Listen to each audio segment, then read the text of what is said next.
Awaken my soul, O Mother, that I may see, that I may know and I will believe, that all you are and all I can be are but one breath apart, one heartbeat between. You are the all-consuming that brings life into reality, that gives meaning and purpose to the existence of creation. You are all that I am and all that I need. Awaken my soul from too long a sleep. I witness your every ripple of life that makes up my reality, that makes up my life. As I breathe in and out, I become aware that all my energy is aligned everywhere. It flows through the beginning of time that winds through infinity that never dies. This I know to be true as I breathe in and out. I am awakened to truth and have dispelled all my doubt. Such joy and freedom and peace are my constant vibration, as I know you are with me in all my incarnations. I am finally home in a place I desire. Beloved Mother, you are all I desire. I give thanks.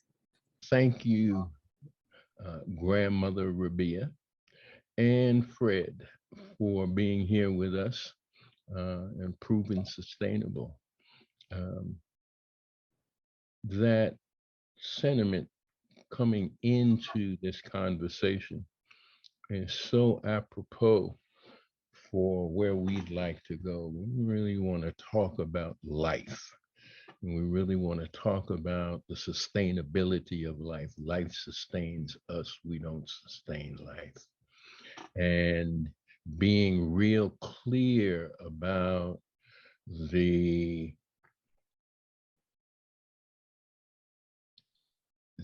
essentiality and the mothering that water does for all life on this planet. Having the two of you who are keeping the Patuxent is just very special to us. And let me start with you, Fred. We come to this broadcast by way of a friend who introduced us many months ago, Caroline Brewer, when you were working with Caroline on the project that she was doing. And my researching you takes me first and foremost to your family's connection to the Patuxent, going back to the 1700s. People of African descent on that river, on the land that they owned. Can you just speak to that? Well, it's interesting to me, K2, that I didn't really become aware of that legacy until I was an adult. It wasn't as though it was hidden from me. It was something that the family kind of took for granted. And it's fascinating to me that that connection was kind of elusive, like that river that ran near the house. I knew it came from somewhere and went somewhere else, but I didn't quite know what those other places were. I just knew where I was along the course of that river, you know. As an adult and as a riverkeeper, it became my business to kind of really know that river, almost like the back of my hand. And there, I found all kinds of threads of connection that were right there in front of me my whole life. I just didn't know how to pick them up, you know, that it took engagement, it took struggle, actually, is what it really took for me to actually glean that there was not only a heritage there, but an enormous life force. You know, the pieces kind of fell into place, those other things that I did along the way, at least for me. You know, I mean, I think the work is obviously bigger than Fred Tutman. For that, there's no question. But the work itself had a connection to Fred Tutman that was, I thought, really transformative. Really, I never really knew as much of who I was until I learned what the Patuxent River was about. As strange as that might sound. So why don't I leave it there for now? But that was kind of my journey. I managed to pick up, literally like pickup sticks. Here's a thread of connection. Here's a heritage. Here's a family connection, and it was right there all along, and I never saw it until I had to. So you were born on the river and grew up on the river, and life led you back to the river and to a deeper understanding of yourself and purpose. Well, I think it's certainly true. I mean, oddly, my journey for most of my life before I got involved with river keeping, I always thought I was supposed to be in media or television or something like that, helping people tell their stories. It never occurred to me I had a story to tell too. As strange as that seems, those stories really became much more present for me, prescient in some ways too, once I got involved with activism along this river and people dropping their shields and sharing their stories. That's another part of this as well, is that people, once you take the time to get to know what's going on with people and what their connections are, people really will reveal themselves. And that's an extraordinary thing. When people tell you who they are, right? That's also, I think, something that's also very powerful and empowering.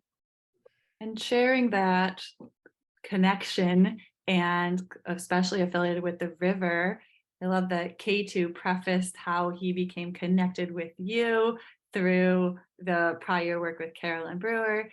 Do you mind actually then doing the same and introducing grandmother Rabiah to us now and how you are connected with her? And then I would love to hear her perspective. I know she's spoken really profoundly to these broader connections to not only people, the spirit, and our environment at large.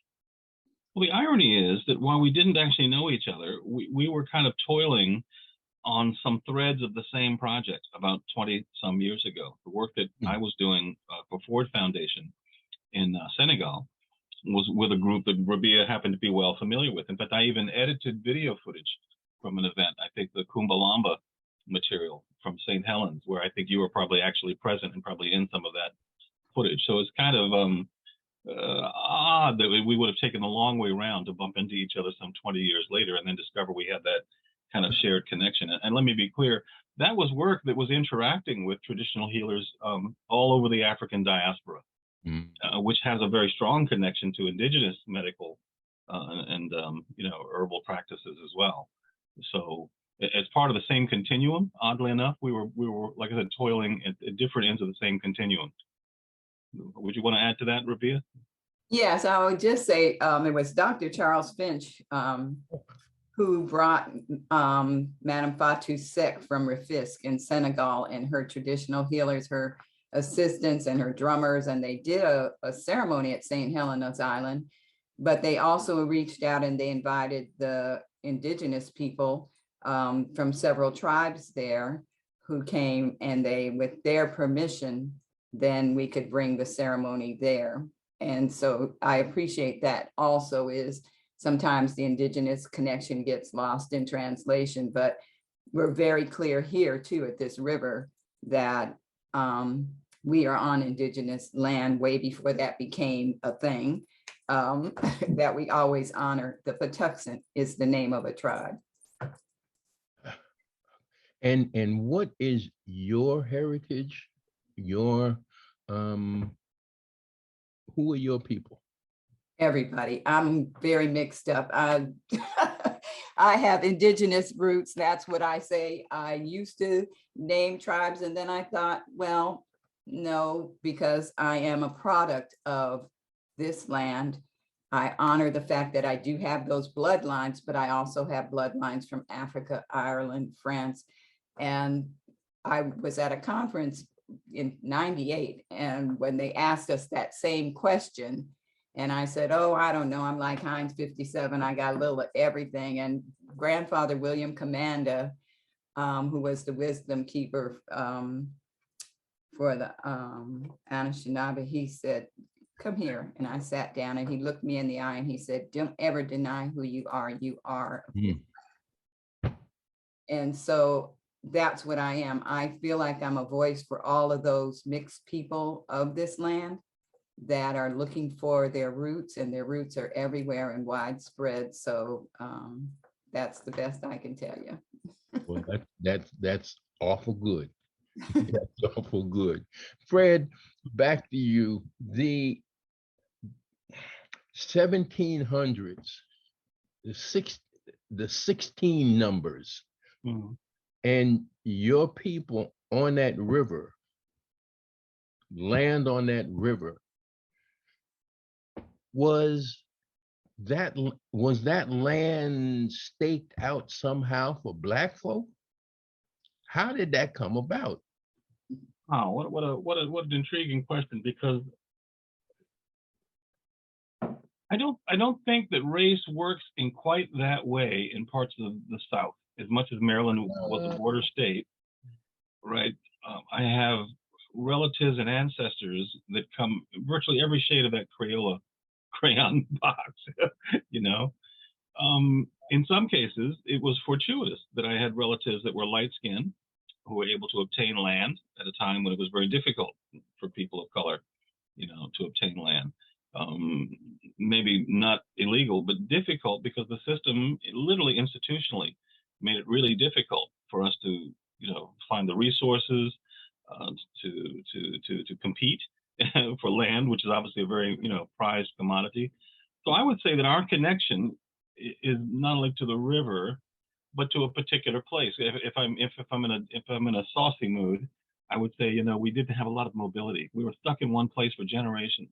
You know, as much as we might have wanted to go somewhere, we couldn't figure a better place to go, and so we hung on, right, and made something, you know, out of what we had, and that's not a bad thing by any stretch. I think that's what indigenous people are. They're people who are where they're supposed to be, you know, who occupy space the way people do, and build a connection. They become synonymous with that place in some cases, right? The river runs through their blood, and you know, the places that they know and the frame of reference that they have. You know, I'm a kind of guy that likes to take stock of where I am, and maybe that's what led me into a career early, you know, in television and radio, where I was traveling, and I was essentially sampling places. Now, what's this place like? Is this my home? Is this where I'm really supposed to be? Is this my spirit home? You know, and I found a few places around this planet that really felt like home. Some that obviously really didn't. Like, get me out of here, kind of places. I really, really love where I am, and probably during the pandemic, I got even more attached to it because I was forced to stick around, and there were fewer distractions.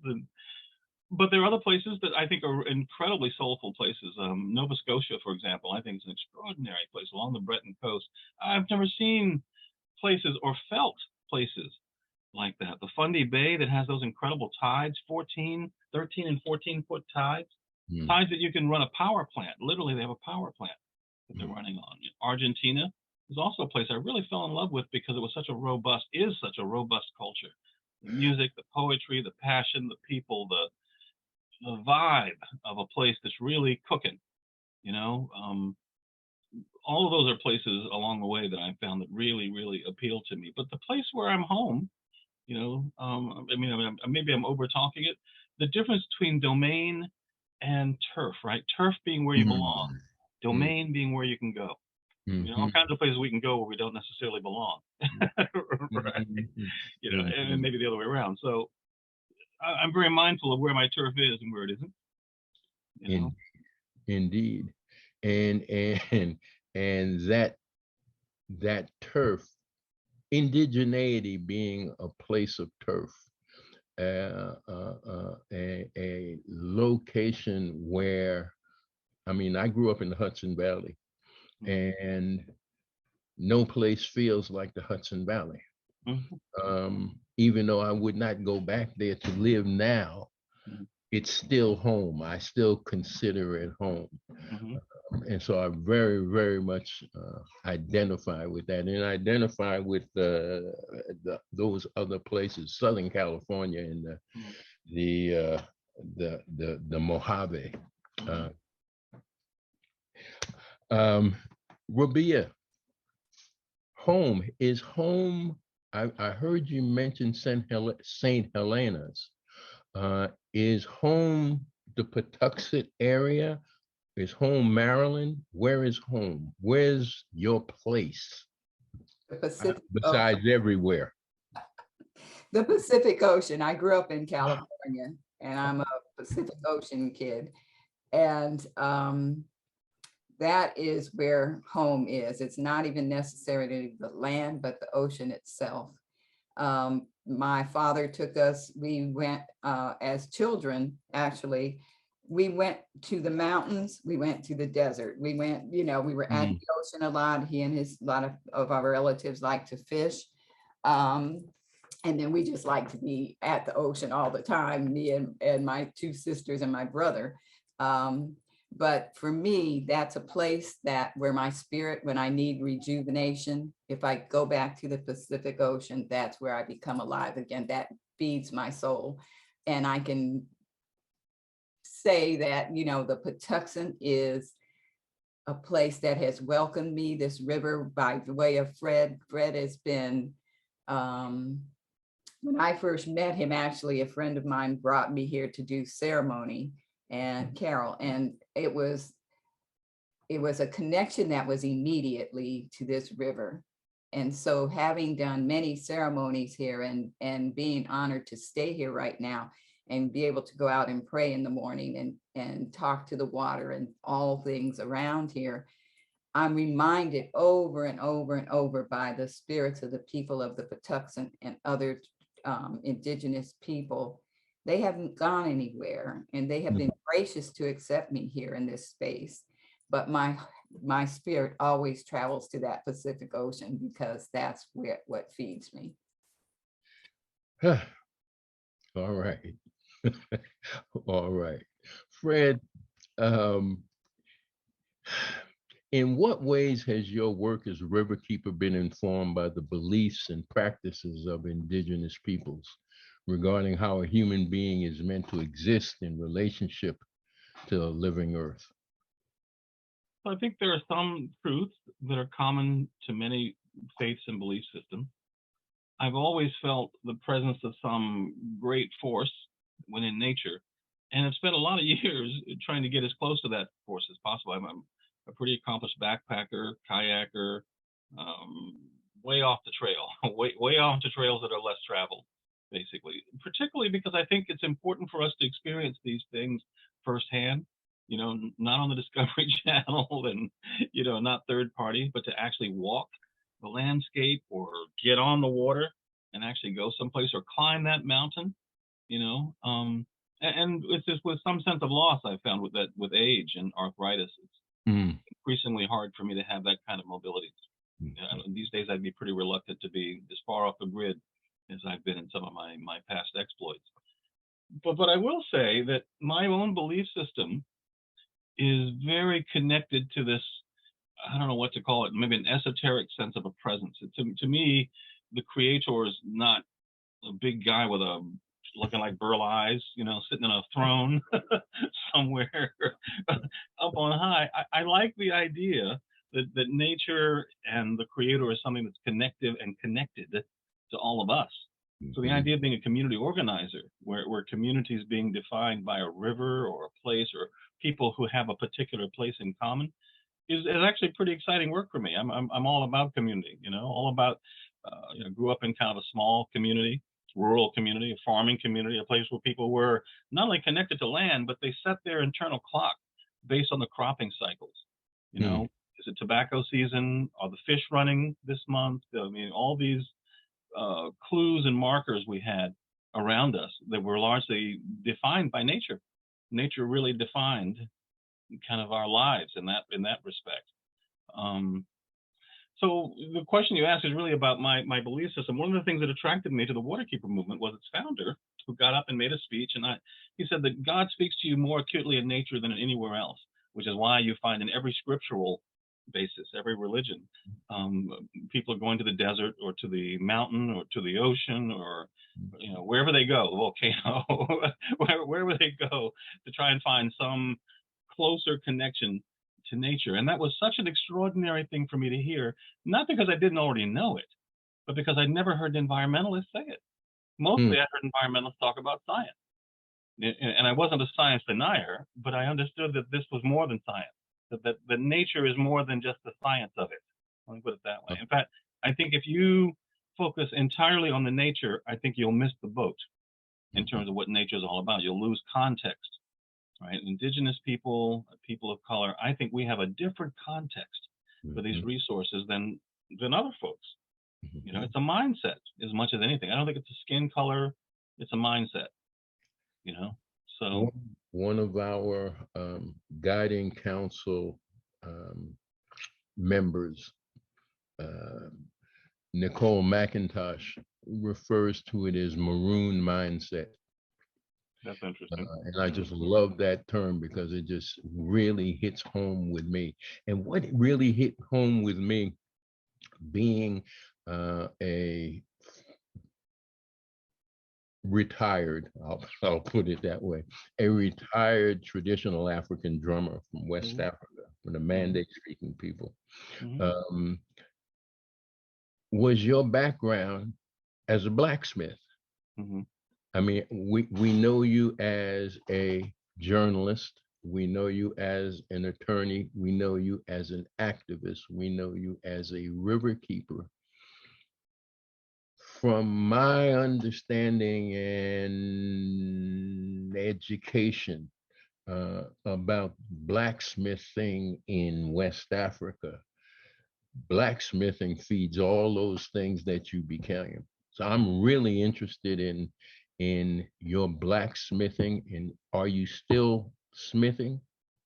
Oh, absolutely. I'm very much in love with metallurgy and fascinated by the way that humans have taken these products of the earth, literally for centuries, and made them into the hardest substance that human beings can possibly make. And you know, that's a double-edged sword, right? Because quite frankly, most of what we know in the technological civilization is rooted in advanced metallurgy, the ability to build bridges and skyscrapers and railways and all the stuff that we take for granted in the mechanized world is largely founded upon metallurgy, and then the ability for us to command or control the metallurgy, right? The Romans, you know, they invaded other places to get the metallurgy because they had lousy metal, basically. Their swords broke. If they had a sword fight and two folks at their swords, they were brittle and they broke. So they would go and invade Spain or wherever they could to really extract the products of metallurgy, something that's quite ingenious, something that humans figured out how to make. I can't imagine how. Same with beer, by the way, and whiskey. I mean, how would you do those things by accident? I mean, how would you stumble across those things in the kitchen? I was trying to make this other thing, but I ended up making Glenlivet. You must have, you know, it must have taken generations for people to figure that out. And it's the same with metal. Yeah, I think those things came by way, and Rabiah, I think you can speak to this, came by way of relationship with the unseen, came by way of those intelligences that live with us but that we don't see, but are communicating with us at all times and all times and climes. Rabiah, can you speak to the linkages between spirit and the river and the work that you're doing now, and how that ties into Fred's deep background? I mean, the two of y'all are so boom that it's like, okay, well, how did this magic show up here? Oh boy. Well, first of all, because his heart is open. His heart and spirit wasn't open, this would not have happened.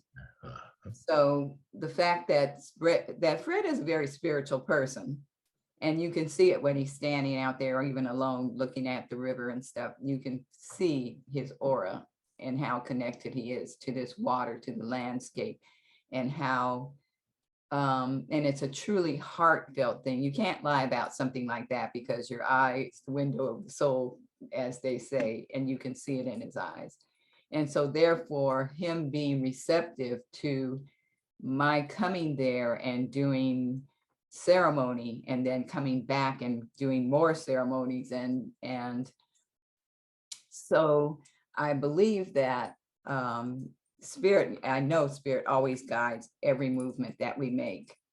And what is going on here at this river and all over the world, the awakening that is happening, because we're in the age of the divine feminine, as she has risen to try to bring balance onto this planet, and the madness that's ensuing around that.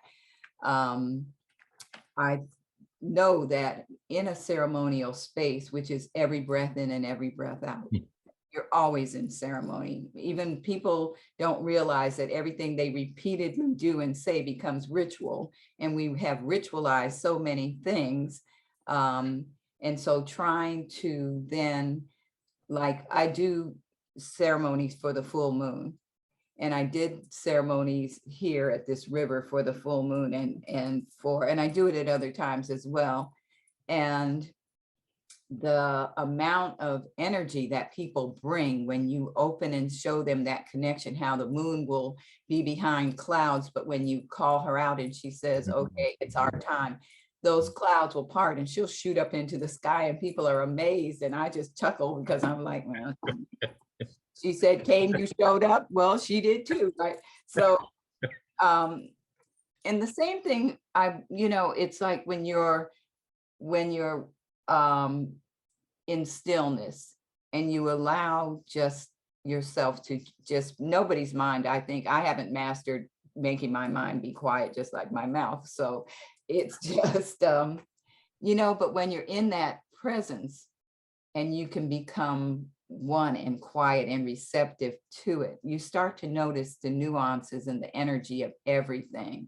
So you'll notice how the trees are vibrating, how the water is vibrating, how the birds and the animal and the fish are jumping, and you're praying and the fish are jumping up out of the water so that their eye is making contact with yours, and they like, I hear you, right? And you're like, yeah, I got you too. And it's just like all of these things, because once we start to realize that we are mostly water, the river is water, we have that affinity and connection for each other. And when we allow ourselves to be open to that and we give her back constantly, I pour fresh water back into the river, but I pray over it for the health of the river first, that everywhere that water goes, every atom of every cell becomes healed, happy, and whole, and with gratitude and love for being there and sustaining us. And so all of those things that partake of it, it's like when I'm so blessed to be part of the children's camps that we're doing here. And one of the things that I teach the children is energy. And I'm like, okay, so you are an energetic field, but so is that tree. And you can communicate with that tree. You can communicate with these plants. How did things come about in terms of food and making whiskey or whatever? It's because those plants have guided you to those things. You had a necessity, you asked, you wondered, you opened yourself up for it, and they fed you the information so that you were able to do those things. And so if we live in that world where we're constantly out of our own ego and knowing that everything on this planet has a right to be, everything is not, we're not the top dogs on the planet, which our behavior shows, but everything has a right to be healthy and to live here, because we're part of this earth. We don't live on her. We are an outgrowth and part of her. Wow. Kelsey, you want to jump in? I'm sitting here with an open heart, taking it all in. It's so profound. I really deeply appreciate all of it. Now I'll let you keep going, K2. Okay. There's Fred. a children's book that I really love that really affected me. There are several, but there's one more recently. It's called Paddle to the Sea. It's about a little boy. It's a beautifully illustrated book. You can find it cheaply on virtually any bookseller. And it's a little boy who has a boat and decides to see where the stream near him leads to in order to get to the ocean, when he realizes that all water is connected. And it's about his adventures as he tries to paddle to the sea. Beautiful book. And it's a story about life. The other story that really affected me as a boy was The Water Babies by Charles Kingsley. It's a British story about an afterlife of children who have not a good place in this world, who end up going to a place under the sea where they have also all kinds of interesting adventures and so on, but it's another life kind of under the sea. And The Water Babies is also a very beautiful parable, very beautiful story. Sounds like Rabiah is familiar with it. Oh yeah. As well. Yeah. Fred, your life is kind of a parable. I mean, the transitions that you have gone through to get here to where you are is kind of a parable itself. How did you get into how and why did you get into journalism and then leave journalism to become an attorney and take that lawyering to back to the people as an activist? What's the story behind it? Well, I've always been fascinated by what people have to say. I've always been interested in people, and I thought media and radio and television, particularly in the 60s and 70s when I was coming up, TV wasn't what it is today, that's for sure. And I came from a family of people who had access to television careers. I have, sisters that are also involved in media careers and cousins, and my father was involved in on-air work as well. So I really was fascinated by the idea that if you really wanted to get some idea out into the world, that you had to really learn the language of humanity, the communicative arts. And so I was always fascinated by theater and by poetry and by all the many different ways that humans and others communicate. And ended up getting a master's degree, actually, in applied communications. Okay. And so what I found, however, was that in the media, like television and radio, you really work for big, powerful corporations. That we don't really have as much control over the media, at least we didn't. I think now we have blogs and so many other outlets, so many other ways for people to say what's on their mind. And I think that's a great thing. But back in the day, really, if you wanted to make a living doing television stuff, you really had to work for a network or be involved with commercial television or radio. And that was frustrating, quite frankly. I mean, there's a lot of stuff that commercial television will not and does not cover, will not look at. I found us going to foreign countries and watching people suffer and documenting that, but doing nothing to change it, nothing. And that really bothered me. I really saw that as we being a part of a problem, not so much a part of a solution. So the law school thing was a long stretch because I had a really rocky academic background. I had a master's degree, but no bachelor's degree. Long story. Law schools weren't too eager to see me, and I was 40 years old. And mostly I didn't really want to practice law, but I wanted to study. I wanted to learn what made the world tick. I'd seen one side of things, and the law school education really opened a lot of windows and doors for me, ladders even, things that I saw that I didn't understand, that I hadn't understood in my media career, kind of fell into place like tumblers in a lock. Like I had made films for the EPA on RCRA and CERCLA and stuff like that. In law school, I got to study what those laws actually meant and what those films actually had been about. And so that was hugely informative. In the end, I went to the last semester and stopped. So I never actually finished law school. I've been able to teach in law schools and I've been able to use the legal education, but it would take me probably another 6 months to go back and finish those last courses. But in the meantime, I got what I wanted. I got what I wanted from that education. I got both the contacts, the knowledge base, the skills, the writing skills in particular. Lawyering is a club, and I got access to that club. And that's, I think, was much more useful. I'm at heart not as much of a lawyer as I am an activist. In fact, I'm probably a much better activist than I am a lawyer. And those skills that I learned in law school have paid for themselves so many times since. So that's the connection. Again, I hope that wasn't too, like I said, that wasn't much of a soundbite, but that's the full story, is my frustration with inability to change anything in the media. We can only talk about it and tell about it, and they weren't our stories to tell in some cases. And so connecting to the stories of the people who live on the Patuxent, where you began, because you started this when, in 2004? 2004. Yeah, it flew by fast because I was going to do this for 5 years. That was my plan. That's as long as I can afford to do this stuff. You were only going to do it for 5 years. Okay. All right. That was my plan. Yeah. 20 years later. Okay. All right. So in 2004, who were you? I was exiting law school. I had been working for a state's attorney in Prince George's County in the homicide division. That was a different window to law than the environmental stuff. I was exhausted. I had also, one of the reasons I also had kind of stopped law school near the end was my father had gotten sick, and I ended up taking over his business, mostly to save his retirement. The end goal was to save his pension and retirement because the business was struggling under the weight of the people, his ex-partners, his former business partners who had bought the place.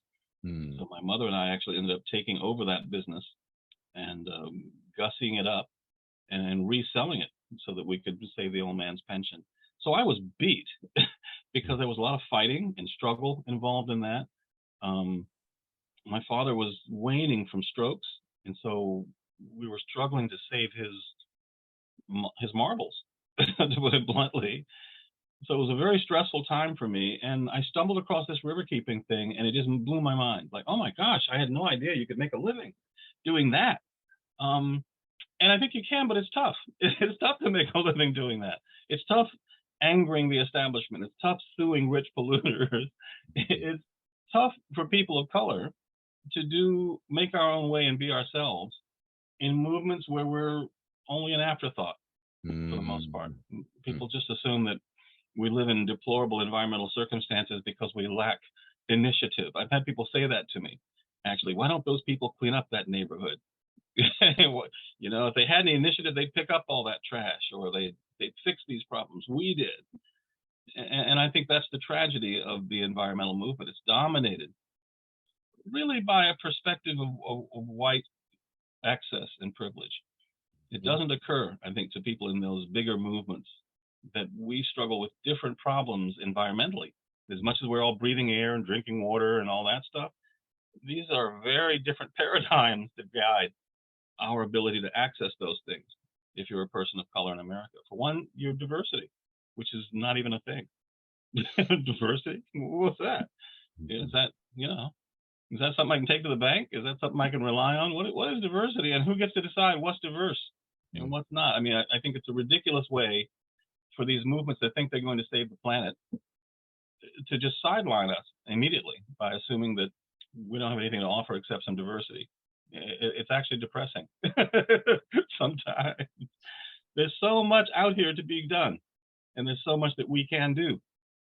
And yet, like I said, we're sidelined more often than not because the space is claimed by people who, you know, haven't really managed to save much of anything because we're not there. That's I think the real tragedy here. These would be better movements if they were much more inclusive and much more thoroughly connected to a community basis. Are those movements really, as from your perspective, are those movements really intended to bring change and to bring healing? Or are those movements really there to continue the status quo? Yeah, I think they're there to protect the social status quo surrounding the environment, right? If you've ever been a person of color on a ski slope in Oregon and see how that feels, right? As people look at you, really no different than they would look at you if you were a Black person on a dance floor, right? Because they're competitive with us there too, you know. It's alarming because it means that we are vetted consistently in these movements, that we, like I said, have a difficult time being ourselves, and that most assume that those are wonderful and swell movements even without us in them, which is, I think, the biggest stumbling block of all, because the reach is not great to diversify or make these movements more inclusive. The presumption is that the existing players who founded these movements, who control them, are more than sufficient, but it just looks bad. So we should collect some diversity. We should, you know, maybe put a person of color up front to answer the phone. We do all of this stuff to really restrain the enormous energy in Black and brown communities, the enormous passion that these communities have for the environment. It's really, I think, being restrained by these movements that have a very monolithic point of view, right? That environmentalism is a membership endeavor, and that you have to appease as many rich and wealthy people as possible in order to save the world, which I think is also kind of like, really? Like, really? You know, big wealth and big corporations, they're going to save the planet? In that colonial mindset, that imperialist and colonial mindset that you face on a daily basis with your work. And yet, what you get from you is a sense of buoyancy and a sense of life and hope that is resistance in its best sense. How do the two of you bring that hope and that buoyancy, that resilience to the communities that you deal with along the Patuxent? Well, that's the blacksmithing effect, actually, right? Mm-hmm. Working something, it's hot in that kitchen, you're massaging it, you're molding it, you're putting your will and your strength against something that is yielding, but with difficulty, right? Any good piece of steel is going to fight you, going to hold back its charms. You have to really work it, and you have to know that work piece. You have to get to know it. It's the same with many of the farm things that I do. I notice when I'm working on that tractor, you really become one with the machine. You're feeling the vibration of that motor, and you're feeling the land literally vibrating up through the wheels, up into the steering wheel, and you're a part of it. And I think it's the same with activism and being on this river. You're a part of this energy force, and that's rejuvenating, that's sustainable, that's energizing, and they're folding that energy from communities, helping them regain some semblance of self-governance, some control over their own environment, really unleashing these powerful forces, human forces wrapped up within these natural forces. And I think, again, those are better movements. Those are better movements than ones where people raise lots and lots of money, and the planet's still in a heck of a lot of trouble. These are professionally successful movements where people have jobs and careers and pay mortgages and send kids to college, but they're insufficient to save the planet. A, they lack the moral basis to interfere with the environment of people who are not in these movements. And B, they don't have the mass. They don't have the momentum and mass that you would have from a truly authentic movement that can rally people, excite people, inspire people, capture not just their wallets, but their hearts and minds too. Those are better movements. There's no question in my mind. And that mere thought is energizing. I get up every morning excited to go to work because I realize I'm working with something that's bigger than me, bigger than my zip code, bigger than my river, really. It's an energy force that goes unrequited, I think, in bigger, greener movements for various priorities of their own, appeasing capitalism, vindicating their sense of entitlement about various things that, not all of us have had access to, right? That's why you have movements, for example, in the Bay that talk about saving crabs and oysters. They never talk about saving people in communities. They're always talking about, save the seafood. Yeah, save the seafood first, as though that's the high road. These are misguided movements. Rabiah? Oh. Go ahead, Kelsey. Okay. Well, we're both thinking of you, Rabiah, following up on that. We'd love to hear, you referenced earlier, right now is the great time of the feminist energy and age, and that feminine approach to addressing and mending past patriarchal colonial harms and efforts. And drawing off of what Fred was just speaking about, would love to hear your insights on what are key considerations, questions, and approaches for those to take who want this collective community approach for moving forward. I would start with humility and respect, because there's so much ego in these movements, and people thinking that, every time somebody says to me, yeah, I'm going to save the earth, I'm out there doing it, and I'm thinking, but do you realize she's sentient? do you also realize that she's got her own spirit and energy, and she's got her own idea of what she wants to do? And we witness this. And when there's, like, I remember I was in Kauai with my sisters, and it was during the time Kilauea was erupting. And there were all these meetings we were watching on TV once in a while of people, that were just, oh my God, we're losing all this land, the volcano's erupting, it's doing this, it's doing that. And the Hawaiian people were at these meetings. And so in the very traditional Hawaiian people, they were like, okay, but you're talking about, oh, my vacation home is being destroyed and this and that and the other. And she said, and we're giving thanks for being allowed to live here as long as we have. And if you need to do something else, then we honor that as well. You've given us a warning, we'll get out the way. They watched how the lava flow went, and it moved, and it went around the schools and in certain areas, and safeguarded those particular things, which was very mindful and spirit driven. And so there's a deeper knowledge that Indigenous people have and have retained, and they retain it from generation through generation, and may not know all of the rituals or all the things. A lot of people lost their languages, especially when this country was invaded, which is, it's the perspective of there's never going to be enough for some people. People came to this country that were persecuted, but then persecuted and killed the people that lived here.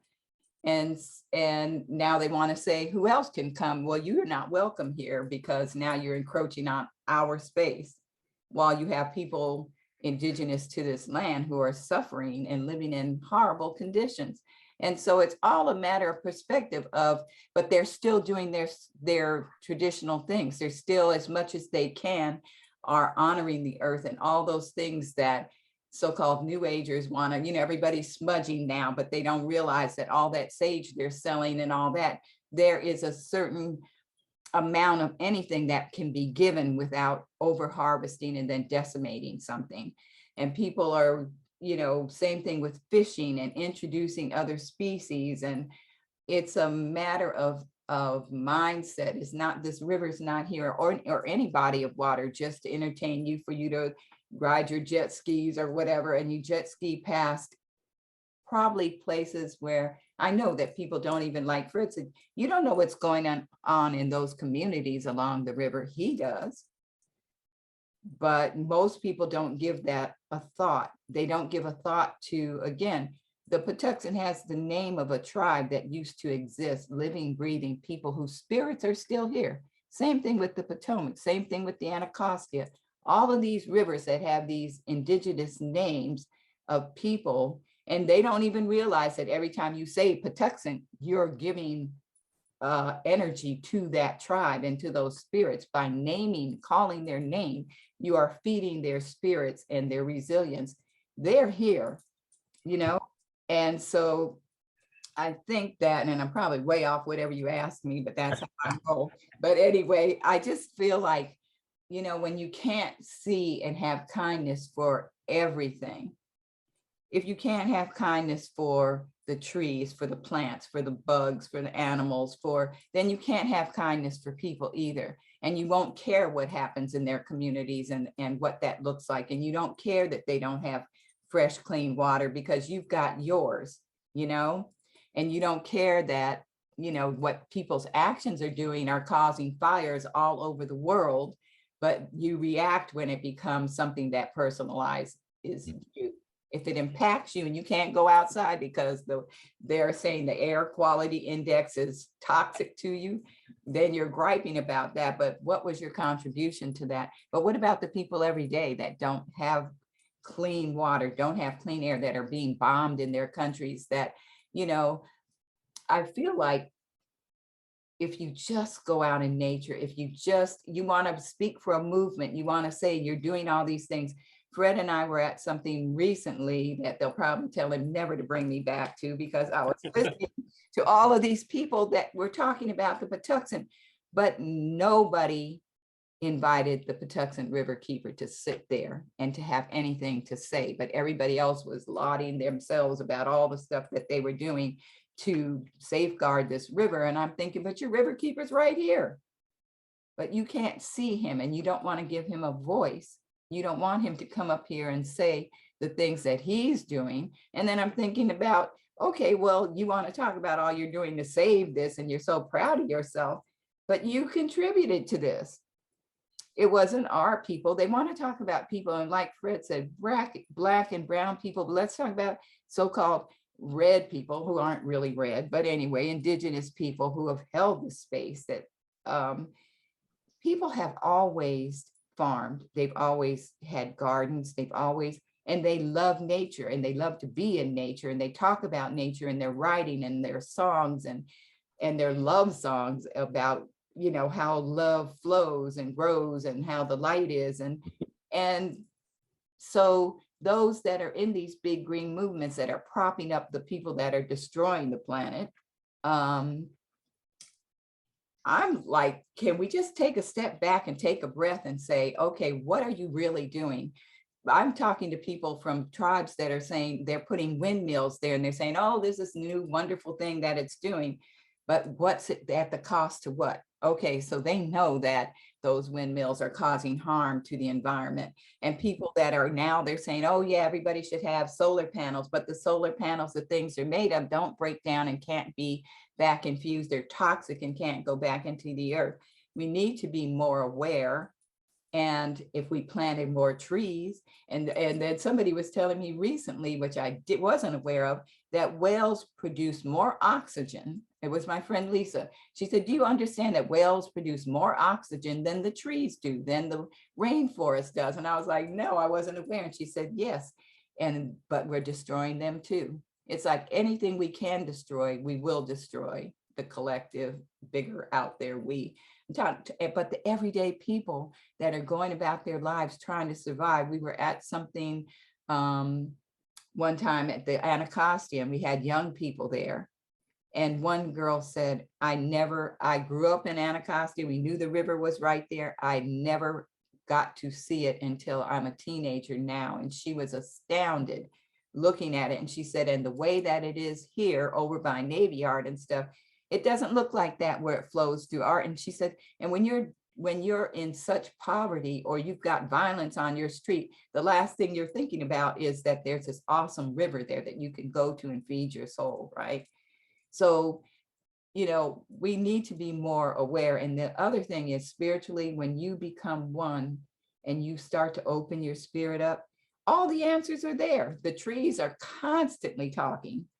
And they're like, well, why don't you acknowledge me? Why don't you, you're picking things, you're eating things. And then when it's not there, then you're griping about it. But what did you do to help it survive? President Evo Morales, and then I'll be quiet, had this, we went to this conference where he had people come from all over the world and his tribal people when they were blocked out of the Kyoto thing.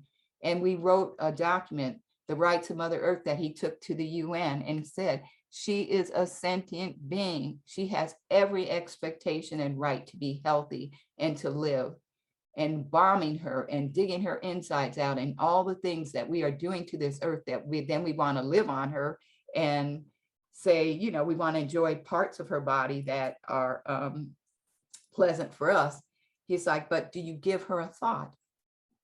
You cannot continue like this. Indigenous people have been saying this forever and they're being murdered because of it.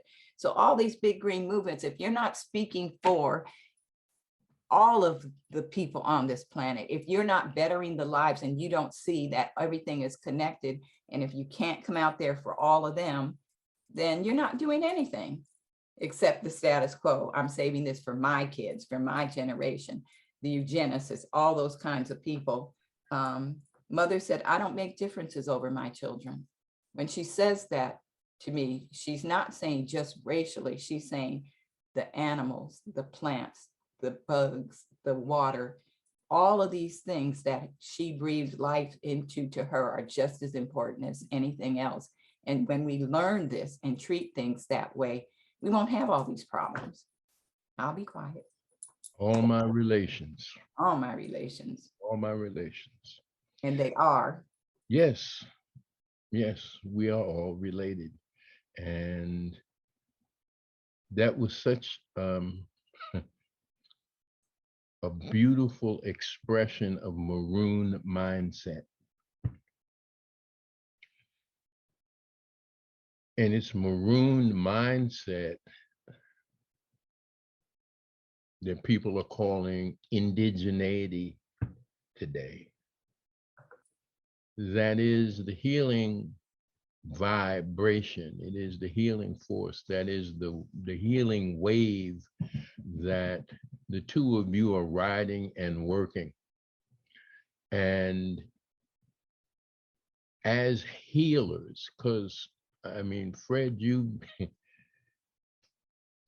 entered the movement of healers in 2004 and have been learning and growing and becoming more of a conduit for that force ever since, and now aligned with a spirit keeper and truth speaker. What measurable impact are you seeing in the communities that you engage? And I'm really thinking about, is it Eagle Harbor? Yeah, there's several neighborhoods, towns, municipalities that we've worked with up and down the river. Eagle Harbor is one, Brandywine's another, Lothian is another. Working Piney Orchard right now. We pretty much work up and down the course of this 7-county river. We spread the work around. Some of the work people would call, I think, environmental justice. Some of it not necessarily. I mean, I think we try to have the heart of what the river's needs are, and we're looking for collaborations with communities that value those types of working relationships, right? I mean, we want to try and connect these separate battles up and down the river. You know, the communities we work with are ones that are typically activist communities. There's something they want to fix, something they want to change, something they want to get ahead of, you know, whether it's sea rise or that those smokestacks right next door, or that awful industrial facility in the community, or they haven't been heard or listened to by the authorities and they need to either assert or take control of their environmental voice. Basically, I think that's important for communities to be able to self-govern, own their own successes, and more importantly, pay that forward. Retain those successes within the community so that they are sustainable in the sense that they're self-maintaining, that they feed into the power of the community, that you are mentoring leadership from within the community. I mean, you're making really much more robust communities by virtue of people getting together and working on these common concerns about water, air, and land, things that are very much in jeopardy. There's no question that, you know, 20 years ago, I think people would have broke out laughing if you tried to sell them some bottled water. Right? It's only a matter of time before they'll be bottling that air. Right? And virtually everything else will be either shrink wrapped, you know, or, you know, retailed. So we're in a battle to change the system. There's no question, right? If an environmentalist doesn't see that this world is broken and that the environmental problems are a consequence of that, then, as Rabiah said, you're not doing anything at all. If you think you're doing cute little projects with storm drains and rain barrels and all that kind of stuff, and that's going to change the fate of this world, I guarantee you it will not. I heard Elon Musk on YouTube last night talking about Mars and how many people need to die before we can successfully establish a colony there. I'm telling you, Mars is a pretty rotten deal compared to what we have right here in front of us. We don't get busy. If we blow this mess up, I guarantee you Mars will not be a good compensation. For one, there ain't no water. I mean, they keep being aspirational about it. We found a teaspoon. We found an ice crystal. The truth is, there's no water. Right? We're not going to live in Mars. Not going to happen. Let alone that the rich guys have control of that. Right? We're not even on the guest list. We're not even on the passage. Rabiah, you mentioned before, right, your home affiliated with the Pacific Ocean. And Fred, you just referenced Mars, right? These bigger, wealthy aspirations to go elsewhere where there's no water. And I wanted to bring back to either of you to answer around often, right, is particularly in reference to oceans, there's so much about water and our bodies of water on the earth that are unknown or that are misunderstood or overlooked by the common populations and even scientists to certain degrees. So are there certain key considerations that listeners should be aware of when it comes to what we should know about water that's often misunderstood or overlooked, that you find really integral to your work and messages? Yeah, I don't think people have a sense of scale of how scarce water really is. Drinkable water, potable water, water that's not contaminated, water that doesn't have forever chemicals in it, right, is actually really scarce. And it's a non-renewable resource. All the water that we have is all the water that we have, right? It's in continual renewal, right? Rainwater, oceans, the aquifers in the ground. It's all part of the same water chain or water system, or what they call hydrologic cycle. And we're steadily taking water out of circulation by virtue of making it poison, essentially, right? The background radiation in those oceans you just mentioned has been rising steadily year after year from scuttled nuclear reactors and other stuff. There's stuff we're not going to get back. We've made some damage on this little mud ball of ours.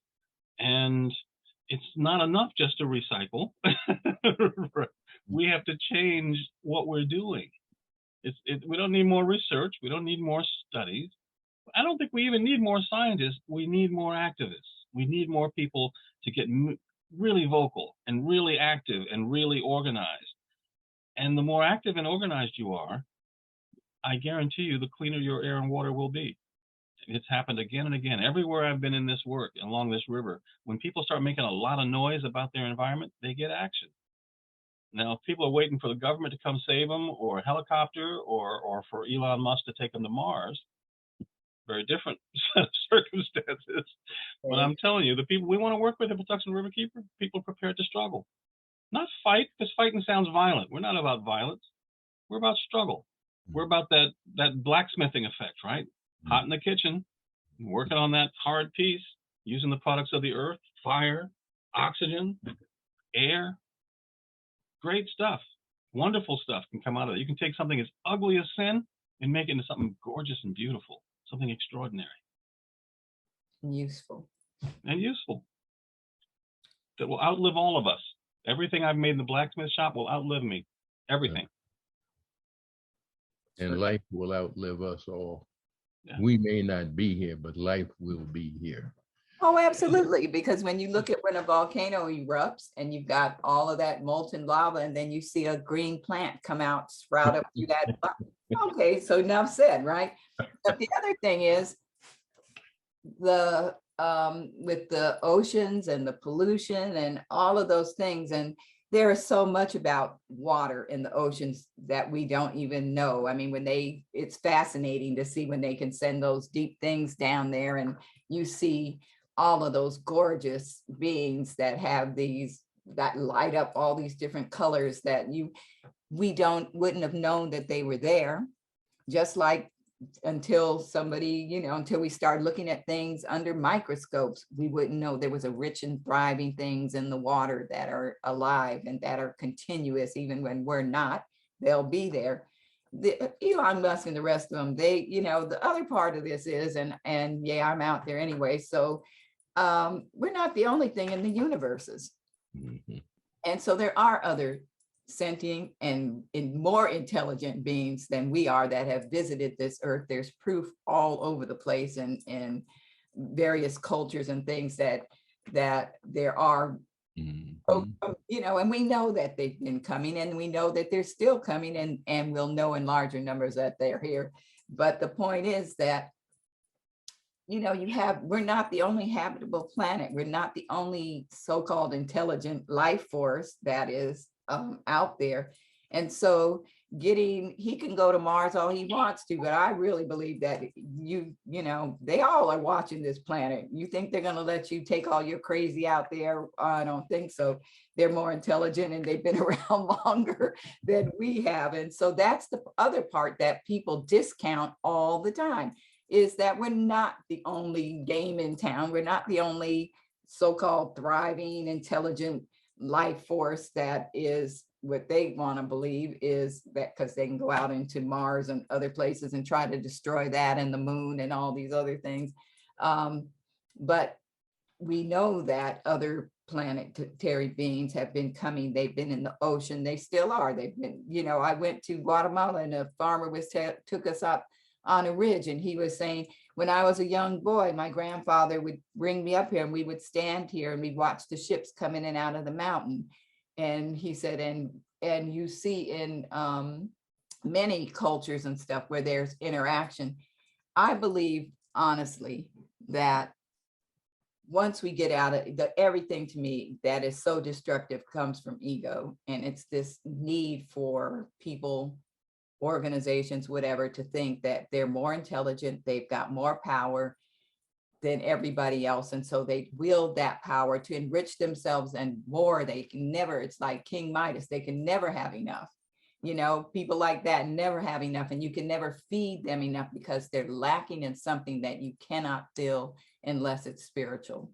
And so that big hole that they keep piling more stuff on, and more wealth and more this and more greed to try to fill something in themselves that's not at everybody else's expense, that is not going to be filled that way. Dr. Emoto, I know everybody probably knows about Dr. Emoto's research where he looked at drops of water under a microscope, and then he said kind things to one vial, and then looked under there and it looked like beautiful snowflakes would look. He said horrible things to another one and it was all deformed and ugly and misused. If we're that much water in our body and we're saying things, we're doing things to each other, not to mention all the plants and everything else that are mostly water. If you can keep in your mind that all those harsh things that you're doing, saying, and are taking that water inside people and causing illness and causing, it doesn't take more to say something kind and loving than it does to say something mean and nasty or do something like that. So I believe that the foundation of it all goes back to spirit, that no matter what else we're doing, if you don't have spirit, if you don't have the consciousness or the heart to want things to improve and to do better and make things better for other people, then I don't care what you're doing, because it's always going to fail. It's always going to fail. It may look like success, but the underpinnings of it always collapse. So these communities that Fred works with, and they have the heart to try to change and better something that's going on. And so they call upon somebody who has the heart to help them to do that. And they will see change. How long that change lasts, we don't know. But, it is possible to move the needle. The kids in the rainforest that survived out there and everybody's in awe, well, because they lived there. They were one with their environment. They knew how to survive because they became one with that environment, which allowed them to do that. Yet and still, they're the backward, the ignorant, the ones that need to be killed because they're in the way of logging and all of that stuff. Our frame of reference as humans needs to change. So I just feel like, coming back to the long and the short of it is, I was talking to somebody, more and more people now, and again, I'm going out there, are talking about they are seeing mer people.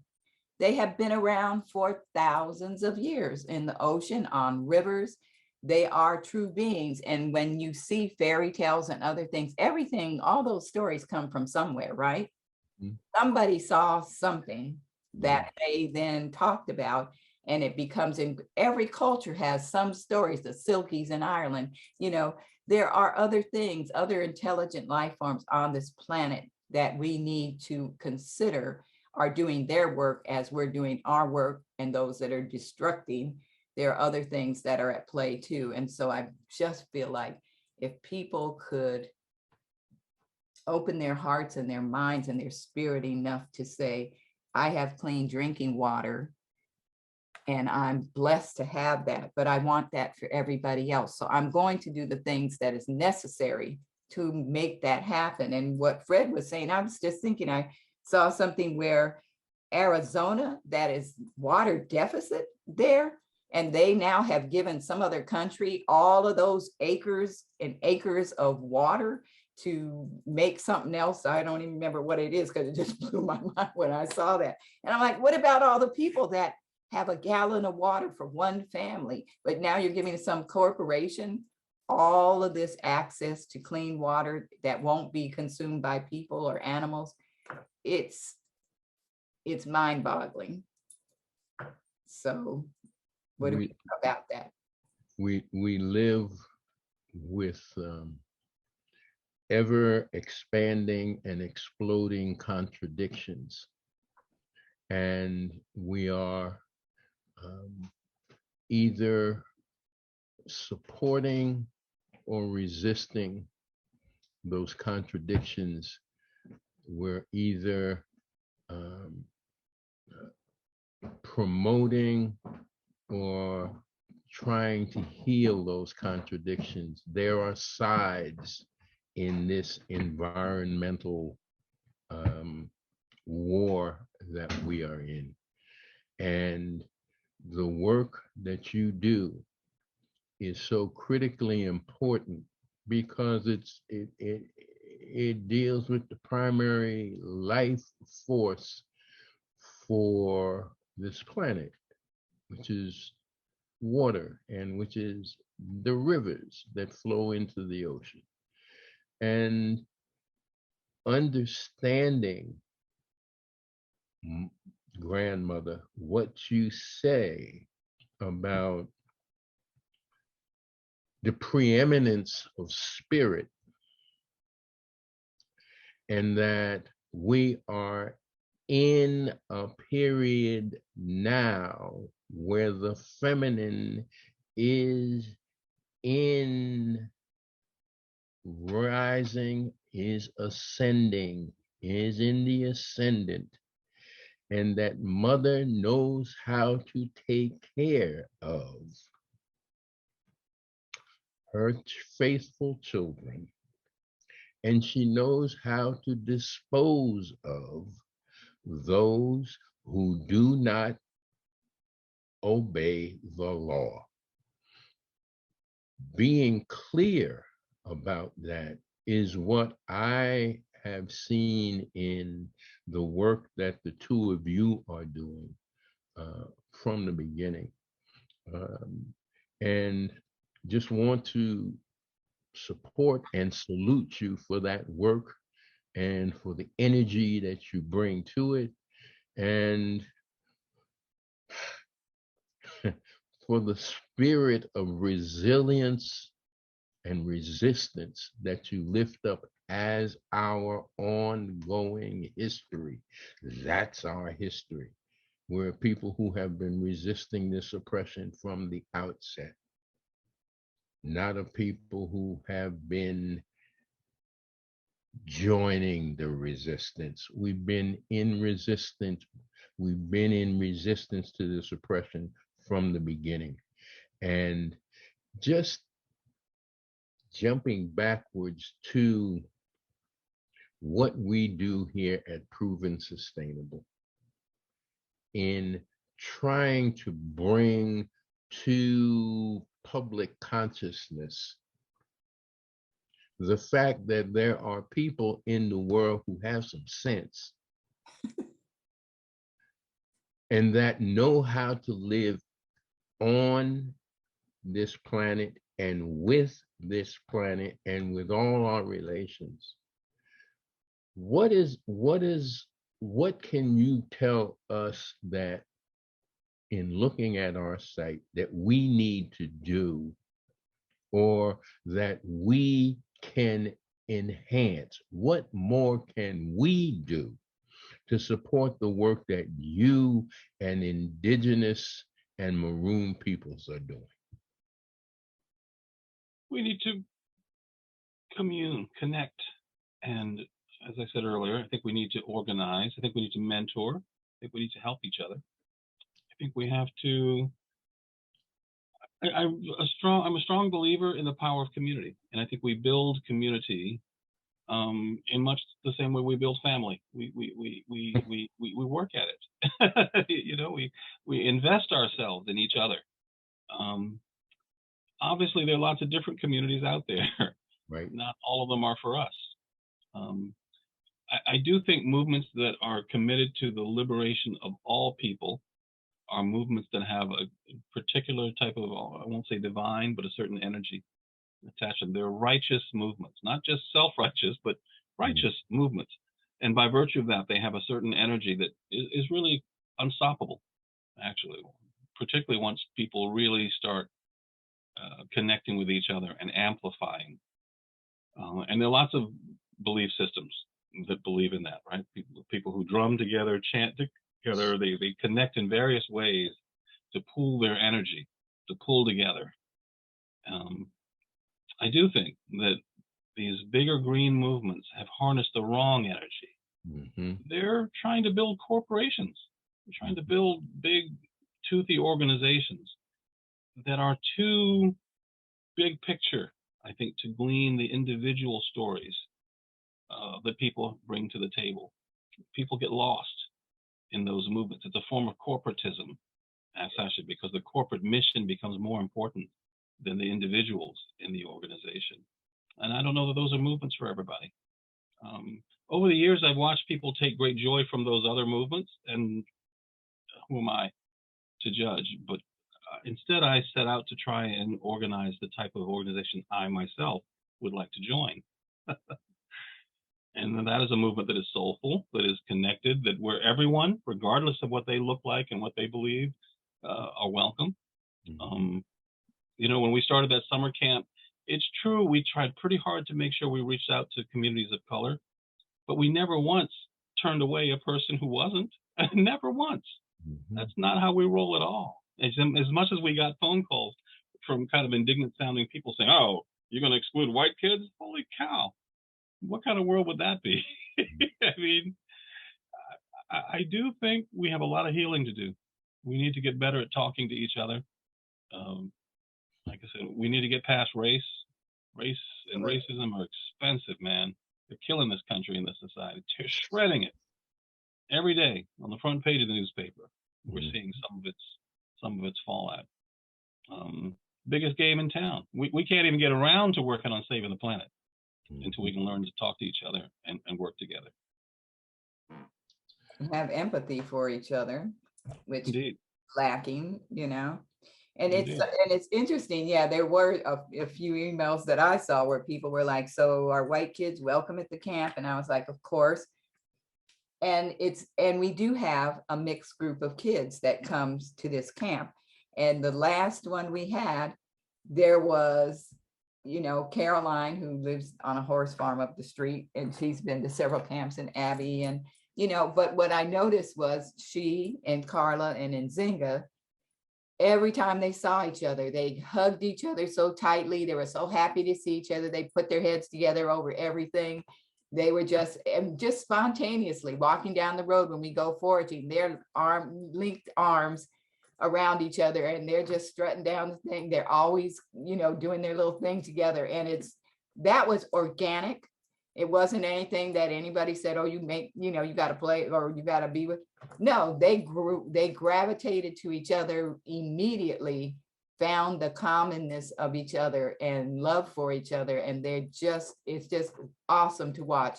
And the other kids too, they're watching each other. They're, you know, paying attention. Are you okay if they see somebody sitting by themselves or laying down, or, you know, somebody standing out? They go and immediately come over and, you know, come on over here.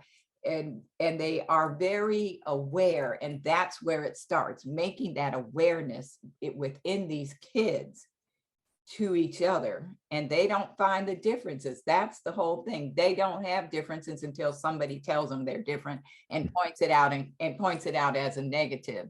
And then it becomes, oh, well, my parents said, but there's always those little souls that transcend all that, and they don't care what anybody says to them. In terms of the divine feminine rising, also we see, and that's part of prophecy of indigenous people, that there will be a time when women will lead, that women will take the forefront, where truth and justice cannot be denied. You cannot hide anything. Everybody's scandals, everybody's, whatever, on family levels, corporate level, whatever, country levels, it's all coming and bubbling to the surface. We have more female leaders in all aspects, and then we have to push back, where that last bit of male dominant energy is saying, no, you can't be pastors in a church, then, and all of this crazy stuff, where, more women are being abused and assaulted, because as that balance takes place,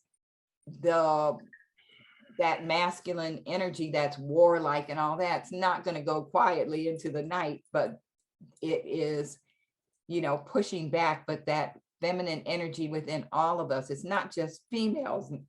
Males have feminine energy. We all have both energies that balance, but it's the use of that energy and understanding what that means and what that is, that brings forward this change. And so as it's coming, the men need to step up, and women, and I always say, everybody, and I've heard other people say this too, that everybody that looks like you ain't for you, and vice versa.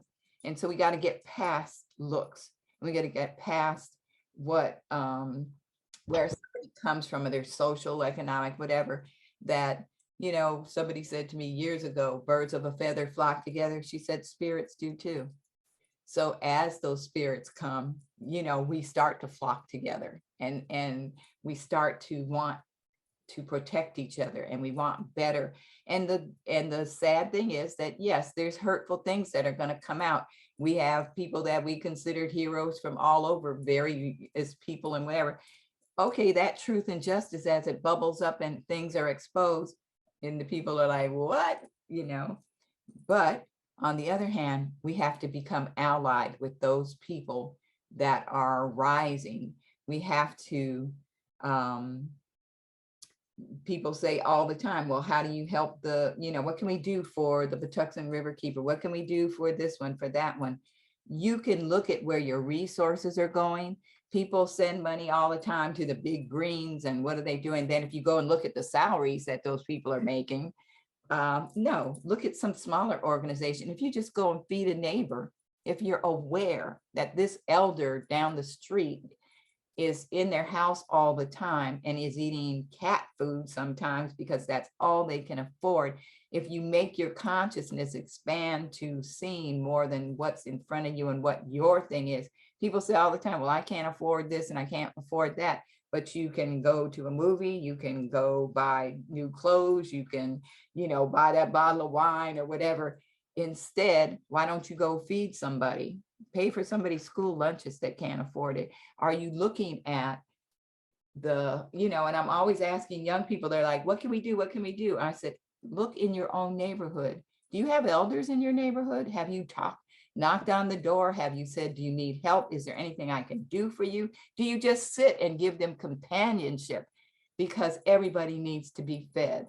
So, and that means spiritually and, all other ways.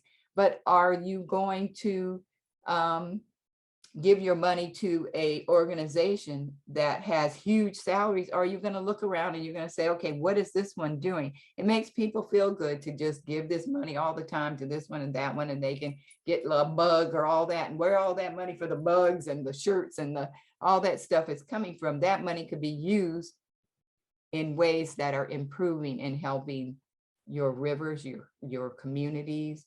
We need to rethink capitalism, period. How is that affecting things? It's a feel-good thing to donate to these things, and you got a little sticker on your car that says you supported this, that, and the other. But what are you really supporting? Have you looked into that? And the best support is change your spirit, change your way of the way that you think, the way that you interact. If you're in gratitude and respect, so many of these other things will solve themselves, because things will change and people's nature and thing will change. But it's a tough job. And many people don't want to do the tough job. They want to do the glitzy stuff that looks good, Thank you. Kelsey, you want to close us out?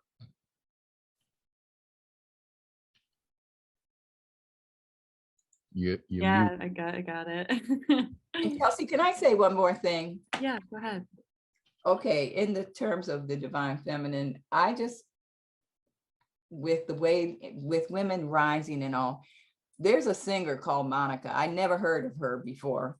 But I saw this thing on a YouTube feed and they were saying, you know, Monica spoke out because a woman in the audience was being abused.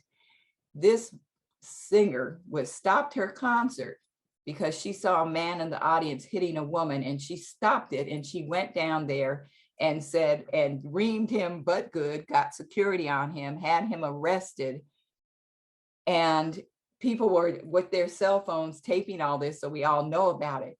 But what an awesome woman she is, that she would stop this concert, and that she was even aware that this was taking place and then did something about it. And that's all I'm saying is make our consciousness one like hers. I give her so many kudos. I just love her, you know, because there are so many of us that are stepping up all the time, every day, and nobody knows about it and hears about it. And we're not doing it for fame or, you know, for wealth per se, but there's a genuine feeling of love and respect for all the creation that makes people step up. And when you see somebody stepping up, take that as a lesson and look at yourself and say, am I stepping up too? We're all getting connected. And that's what you're doing. Yes, we're connecting. And Fred, what you said about organization. In the 60s, we talked about rising consciousness, and we talked about organization, but we talked about organization in terms of a militarism that was not practical. We missed the movement,